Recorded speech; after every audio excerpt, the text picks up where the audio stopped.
Le texte prophétique d'Ézéchiel évoque une coalition de nations qui s'organisent contre Israël, mettant en lumière la mention frappante de la Perse, que nous connaissons aujourd'hui sous le nom d'Iran. Mais pourquoi cette prophétie résonne-t-elle si fortement dans notre époque actuelle? Avant 1979, les liens entre l'Iran et Israël étaient basés sur des intérêts économiques solides, presque inébranlables. Cependant, tout cela a radicalement basculé avec la révolution islamique. Comment une amitié si proche a-t-elle pu se transformer en une hostilité aussi intense?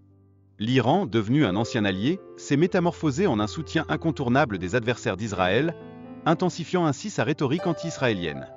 Ce bouleversement n'est pas simplement politique, mais symbolise une profonde transformation spirituelle et historique.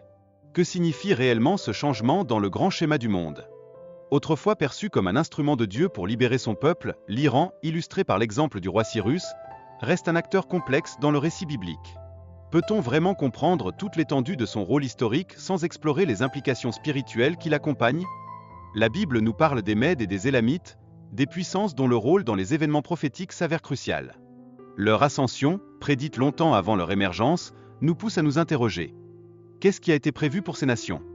L'histoire du premier grand conflit biblique illustre la souveraineté divine sur les nations. La victoire d'Abraham sur les forces élamites en est un parfait exemple. Comment cette victoire spirituelle influence-t-elle encore nos perceptions aujourd'hui? Cyrus se profile comme une figure centrale dans la restauration des Juifs, permettant leur retour à Jérusalem et ordonnant la reconstruction du Temple. Mais quel impact cela a-t-il eu sur le cours de l'histoire biblique et sur notre compréhension actuelle? Il existe une ironie spirituelle frappante. Un roi païen est appelé par Dieu pour réaliser sa volonté. Cela nous démontre que l'action divine peut se manifester à travers n'importe quelle nation, mais tout cela nous mène-t-il sur le chemin de notre propre compréhension spirituelle? La relation entre la Perse et Israël se distingue par ce paradoxe, car la Perse a joué un rôle de libération, alors que d'autres empires ont opprimé Israël. En quoi ce contexte historique façonne-t-il notre perception des événements d'aujourd'hui? La prophétie de Daniel met en lumière la dualité des Mèdes et des Perses, symbolisée par les bras d'une statue. Cette domination perse dans l'histoire nous invite à réfléchir. Quelle est la signification profonde de cette allégorie dans notre époque contemporaine? Le conflit moderne entre Israël et l'Iran lève le voile sur des tensions géopolitiques cachées, tout en révélant un combat spirituel latent. Cette guerre silencieuse qui s'intensifie nous pousse à nous questionner. Quel en est le prix pour l'avenir? Depuis 1979, l'Iran a vu une montée d'ambition militaire et idéologique, toutes visant à éradiquer la présence israélienne. Quelles peuvent être les implications prophétiques de ce développement audacieux? La prophétie de Gog et Magog évoque une coalition militaire qui se dresse contre Israël, reflétant les alliances géopolitiques contemporaines. Fait fascinant, cela met en lumière les tensions croissantes au sein du Moyen-Orient. Quelles seraient les conséquences si cette dynamique se poursuivait? Les nations mentionnées dans cette prophétie, comme la Russie et l'Iran, sont aujourd'hui des acteurs majeurs dans les conflits régionaux. Leur engagement montre une convergence d'intérêts qui se cristallise contre Israël. Comment cette réalité influence-t-elle la scène mondiale? La transformation du rôle de l'Iran, passant d'un allié à une menace pour Israël, souligne l'importance persistante des prophéties bibliques. Cela laisse entrevoir un plan divin plus vaste à l'œuvre. Quels secrets ces prophéties détiennent-elles encore? L'évolution spirituelle de la nation iranienne, qui passe d'un outil de rédemption à un instrument de jugement contre le peuple de Dieu, représente une transformation prophétique significative. Comment cette transition affecte-t-elle notre compréhension des événements actuels?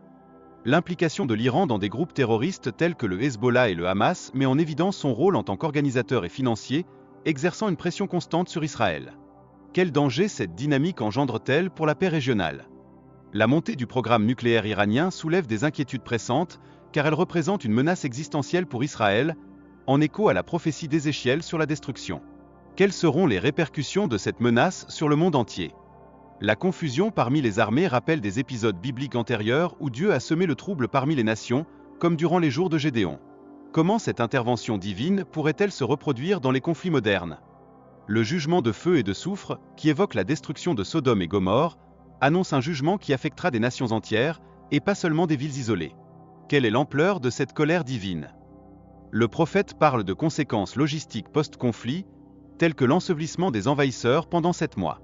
Cela fait émerger la gravité et la réalité tangible de la prophétie d'Ézéchiel. Quel sens pouvons-nous en tirer pour notre époque? Le feu brûlant des armes pendant 7 ans symbolise un cycle de purification et de nettoyage pour la terre d'Israël après la destruction. Mais quels processus spirituels et symboliques sont associés à cette purification? La possibilité de rédemption, même après un jugement sévère, témoigne de la miséricorde infinie de Dieu. Cela souligne que le jugement divin ne signifie pas la fin de l'histoire, mais plutôt le commencement d'un nouveau chapitre. Comment cette promesse de rédemption nous éclaire-t-elle? La prophétie de Jérémie concernant Élam indique qu'après le jugement, il existe une promesse de restauration pour les survivants. Cette vérité souligne l'équilibre délicat entre justice et miséricorde. Peut-on encore avoir espoir dans le contexte actuel? La prophétie d'Isaïe évoque une union inattendue entre Israël, l'Égypte et l'Assyrie, illustrant comment des ennemis peuvent se transformer en frères. Cela révèle que la grâce divine transcende les divisions géopolitiques. Comment cette vision se manifeste-t-elle aujourd'hui? La tension entre Israël et l'Iran dépasse le simple conflit géopolitique, elle représente un affrontement spirituel profondément enraciné dans l'histoire biblique. Ce combat laisse des traces dans notre réalité présente. Quelles leçons en tirer pour l'avenir? C'est la vigilance face aux signes des temps qui est mise en avant ici, car chaque événement peut nous signaler des vérités spirituelles profondes. La préparation spirituelle se révèle cruciale dans ces moments critiques. Sommes-nous prêts à entendre ces appels? La montée exponentielle de la connaissance, liée à de nouvelles technologies, annonce un changement majeur dans notre avenir. Ce phénomène lui-même est une prophétie en train de se réaliser. Quelles en seront les conséquences pour nos vies? Israël continue de jouer un rôle central dans les prophéties bibliques, captant l'attention du monde entier. Ce n'est pas un simple hasard, mais un élément fondamental de la destinée divine.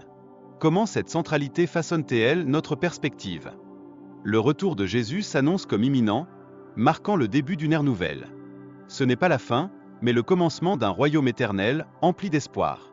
Que nous réserve réellement cette promesse pour l'avenir?